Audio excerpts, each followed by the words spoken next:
All right, it's your man coming at you again. Uh, Podcast on Underdogz on top. We do these on Wednesdays, and we have our other podcasts that we do and invite people to visit. We're actually going to be adding some in home guests at our location at 5111 Salk Trail. So today, I decided to do this podcast because the other thing, as you read the title, it says my life. Okay, and my thing is, what does it take in your life to be considered an underdog? First off, to me, most people, everybody has been considered an underdog at one point or another. Either people said, you had kids young, you're not going to be a good parent, you're not finishing school, so you're not going to have success. So people are always doubting what you do, and anyone that has doubt in you for whatever it might be, to me, makes you an underdog. They're thinking you're not going to be able to do this because of that, whatever that may be. So that's my definition of it. I've lived a good part of my life in the underdog role.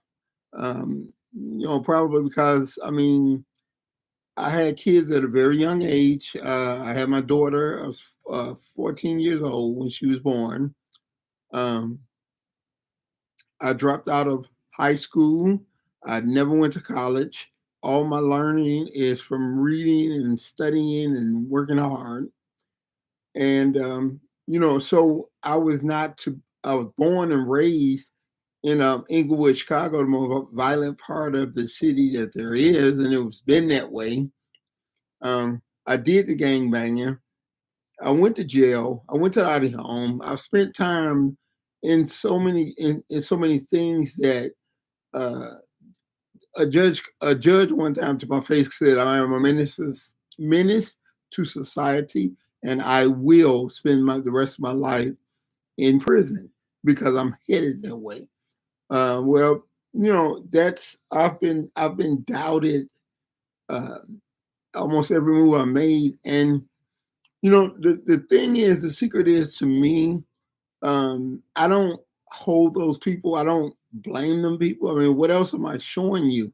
If I'm in your courtroom about to go to prison on a long sentence, what am I showing you? Why would you think very highly of me? I can remember one time being arrested, and I'm going to jail in the seventh district, which is 61st and Racine, which I went there a lot because I was always in trouble. And that was the neighborhood station that you're going to go to if you're being arrested or going to jail. So, with all the things I did and all the trouble I got into, how could I be ever considered anything different than a person that's going to end up dead in jail? Because 98% of the people that I grew up with in the neighborhood of Inglewood, that's their future. All the young black bad kids, that was the future. That was all you saw was somebody was going to shoot you, which people have. So a lot of everything that people were saying about me, they were actually true statements to the average person of what statistics say. So what happened? What happened with me was, one time I decided, I said, you know what? I don't have to be this way. I don't have to do this. I don't have to end up this way. You make a different decision, then you're going to have a different experience. So, one time I was locked up for a minute, and I thought I was going to be there for a minute, and I got out, and I told myself, if I get out uh, without being sentenced, I'm never going to come back. I'm never going to be in this system again. So, what I decided to do is when I got out, I decided, you know what? I'm going to go to school. I'm going to go, matter of fact, I was told that my mom said either get out or get into going to school, go to college, do in the army, do something. Um, so I decided to, uh, I went to a mechanic school. So went to trade school, which was, that was about a year and a half. And I think the only reason that I was able to make it through that was that I had a really, really good friend, Mexican guy named John, who we were really good friends. And, without that friendship, without that person pushing me and being by my side, I don't think I would have ever made it because I wasn't a school type person. But I made it through and I graduated and I went to work in the automotive field. I stayed there for about 15 years and I sincerely hated it every goddamn day of my life. It was not something that I liked to do. I was good at it, but it was not something that I wanted to do. So I always, you know, I was very disrespectful, put it that way. Because I'm from the streets. That's where I grew up at. And I get somebody talking to me in a way that I want to be talked to, which a lot of foremen and people that were bosses in these establishments would do. And I always told them every time, don't get it twisted. You can fire me, but you will get a ass whooping in the meantime. So, don't get it twisted. I'm a man first. Talk to me like you got some goddamn sense, or else this is what's going to happen to you. And I meant every word of it. So that's what. So at first thing I did, I went to mechanic. I went to school for mechanics. Became a mechanic. Worked that for a long time, or 15 years, and then I had decided I fell in love with the gym business. I fell in love with working in the gym, training people. So I decided, you know what? I'm going to eventually open me up a business, a personal training studio. And I was doubted then by everybody. Oh man, they ain't gonna get you no loan. You ain't got no loan. You ain't got money. How you gonna do this? How you gonna make that work? So all of it was doubt. Friends, family, everybody was doubt. How you gonna just go from not having any education, not know how to uh, be a trainer or own a business because they're two different things. Um, but eventually, I pulled it off. Work hard as work, very hard work, and this is something I own my own studio now. Actually, I own my own studio. I own my own podcast. I own my own clothing line. So I managed to just really work very hard and establish some of these things. And my mission is not to say, "Look at me, I told you so." It's to thank God and say, I'm glad, God was looking out for me. I guess He look out for fools and bodybuilders. 'Cause I got a double dose, so somehow, with the grace of God, I made it. So I got into, and I've always been the kind of person. If I get into something, I want to be the best that there's ever been. I want to apply myself and work harder than anybody ever existed. So, I got into bodybuilding. I won a state show that led me open up a little bit in notoriety, whereas I became a judge. And in case you don't know, there's two organizations: the NPC Natural Physique Committee, and that's the amateur portion, and the professional portion is the IFBB, the International Federation of Bodybuilding.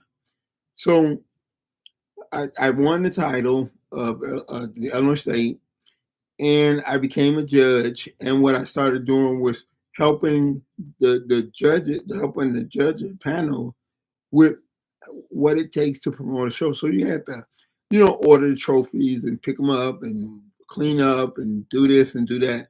So eventually, what I did was I learned every aspect of how you run a show, which to this day, there's only probably ever been one black promoter in Illinois, Indiana that I know about.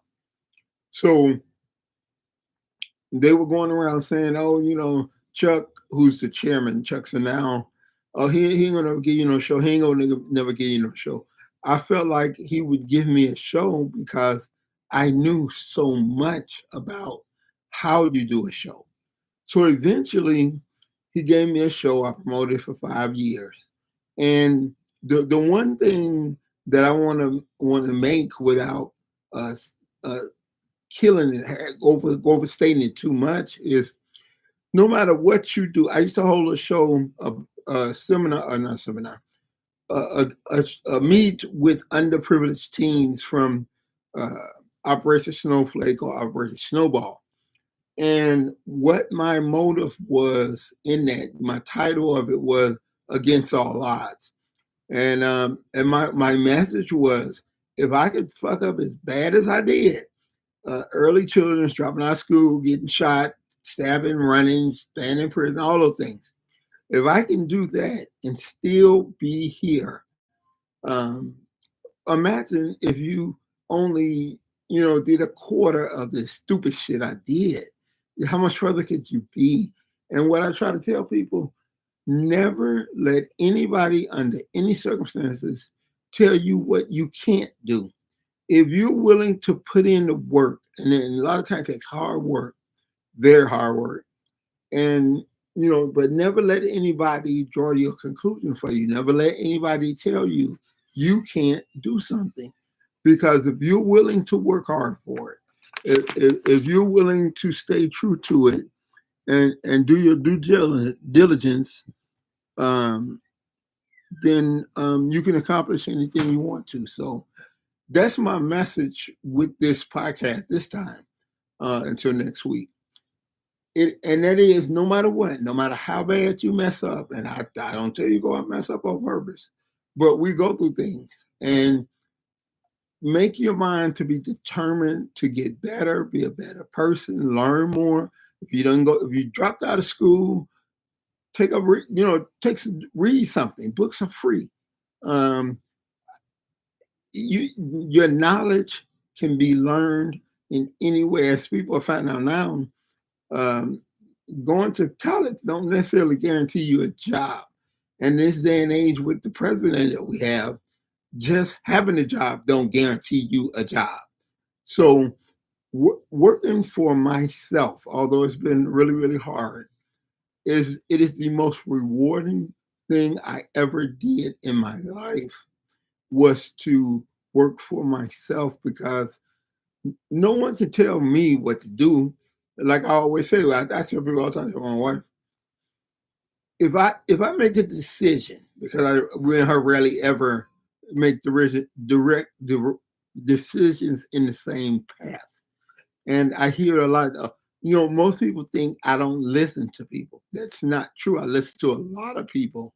It's just that, um, if I'm going to make a mistake, I'm going to be the one to make the mistake. Why? Because I paid the cost. So I was right a lot. I grew to where I grew, and I afforded that. If I'm wrong, then I'm wrong. But it's me. I'm not going to let somebody else fuck up what I built, and then they ain't got to pay the price for it. When it's all said and done, you got to pay the price for what you set out to do. And if I'm going to be wrong, if I'm going to be, you know, uh, don't think, don't doubt thrown my way, then I'm going to do something to deserve it. And the bottom line is, I've owned my club for 25 years, and I have a lot more things. Like I say, we have a private personal training studio, which is 6,000 square feet. Which on average, you find one 2,000 square feet. It's a miracle.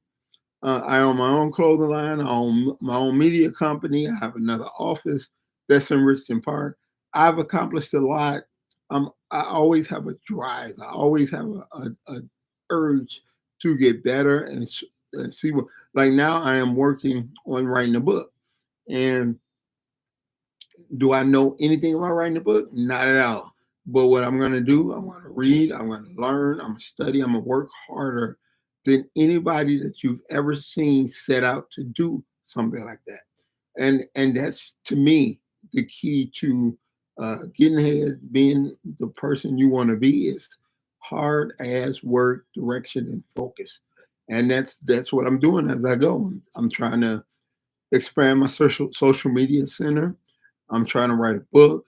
I'm trying to push my clothing line to be worn around the world. It's online now, so you can get it from anywhere. We have a worldwide uh, uh, what is it called? We have a worldwide patent on our clothes, and the name of our clothes is called, of course, Underdogz on top. So if that logo and motto and saying is ever copied, I am going to sue you because I have paid for it to be mine. And trust me, I will sue you. So until next time, it's your boy checking out. Uh, check y'all next time. Remember, once again, we're all considered underdogs. It's all equalized by the work that you put in and the focus and the determination that you have. That's what's going to decide, not someone telling you that believe me, you ain't gonna be nothing. They don't know. They can't decide that. They can't make you less than what you are. Only you can. So until next time, this is your boy, Sir Earl, aka Underdogz on top. I'm checking out. Get with you guys next week. Peace out.